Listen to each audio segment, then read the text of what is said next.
This is an overview of the 3040 router that I've been working on for some time.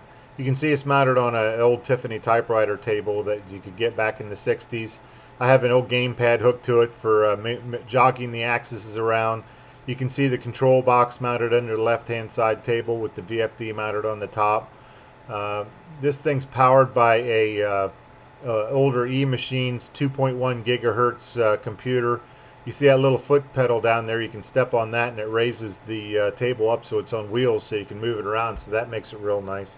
There's I got rid of the USB cable that runs to the computer to the back of the control by building a 5-volt regulated power supply and installing that into the control.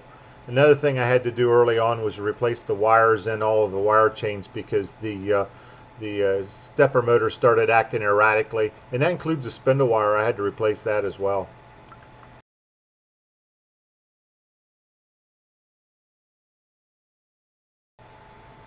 Okay, the gamepad that I'm using is just a cheap little USB model that a friend of mine gave me some time ago.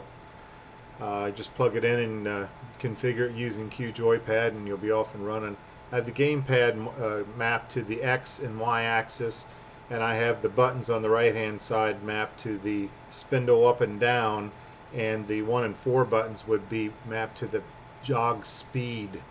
And then I also have a little button that's on top mapped to the shift button, so you can press and hold that button and any one of your jog buttons and you'll move in rapid speed.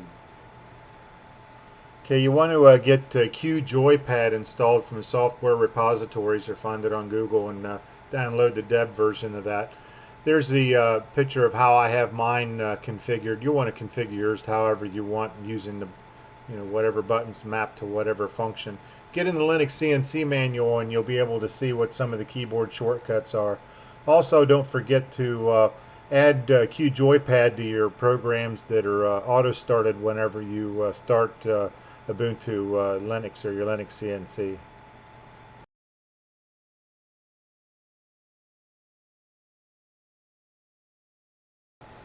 Okay, this is a image of the breakout board that's in my control. If you look on the right hand side of it, you see the PWM in. It has ground signal and VCC. I'm only using the ground and signal. So basically you're going to have a wire running from the ground to the ACM terminal of the variable frequency drive, and a wire from the signal terminal there on the breakout board should go to the V1 or VI, whatever it is, I guess on the variable frequency drive. Also note that on the bottom there it shows that the PWM is on pin 17, so you're going to want to go into your LinuxCNC pinout configuration and make sure that you have pin 17 mapped for your PWM. Yours might be different, so you got to use whatever pin you have yours routed to. Now if your breakout board's like mine, it can only deal with 0 to 5 volts, so you're going to need to get in your parameters of your VFD and change parameter 70 from a 0 to a 1, so it looks at 0 to 5 volts instead of 0 to 10 volts. Get back into your Linux configuration wizard and go to the spindle configuration page. We want to enter a 0 in under the PWM rate, so LinuxCNC uses the PDM mode, which is the analog signal being sent out. The speed 1, speed 2, PWM 1 and 2, they took a lot of trial and error for me to get things working. I gotta admit mine is running very good from actual RPM to programmed RPM, so you might want to give it a try and start with what I have and just go from there.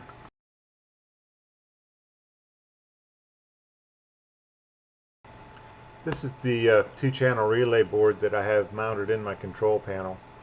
The top set of pins, the connectors goes to plus 5 volts, ground, and the 2 signal input pins that would be connected to your breakout board to 2 available output pins.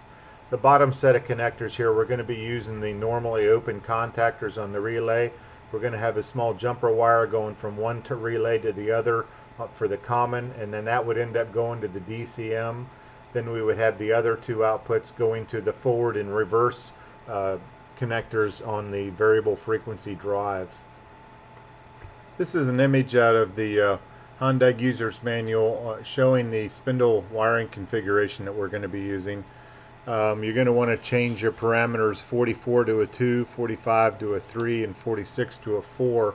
That shows a wire going to D3, but I have nothing there.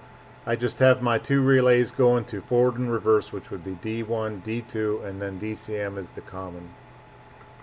This is an image of the breakout board as it's mounted in my control right now. I'm using the output pins on the fourth channel that I'm not using at this point. So pin 8 and pin 9 are going to the inputs 1 and 2 on the relay board. Over on the PWM output of the breakout board, you can see VCC is not used. The signal goes to the VL of the variable frequency drive, and the ground goes to the ACM terminal of the variable frequency drive.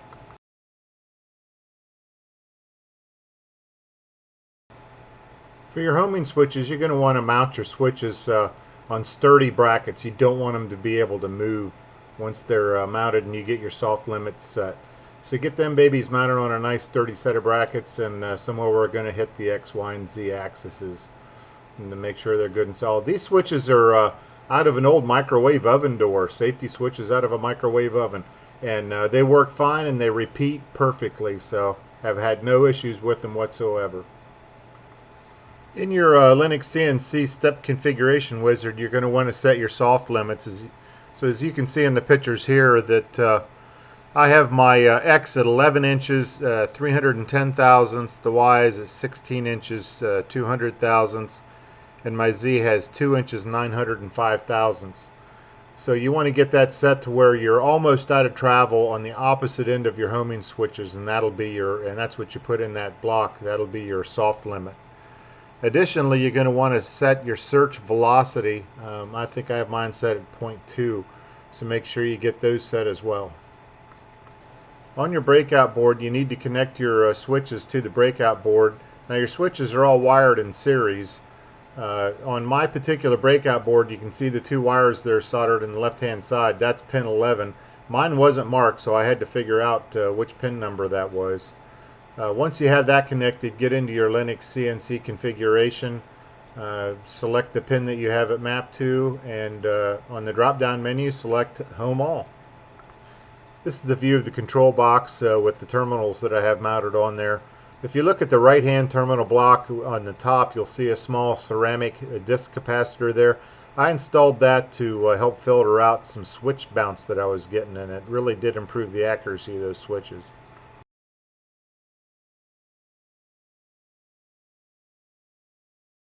I'm going to be using the multi-output switch to control the coolant pump. The user's manual shows KA and FB terminals. However, my VFD, it's actually KA and KB. So that's how I have mine connected, and it seems to be working. So we'll be using KA and KB. Okay, in order to program the switch to turn on when the spindle gets a run command, we need to change parameter 53 from a 0 to a 1. So that tells it when it gets the run command, it's going to close the contact switch and turn your pump on.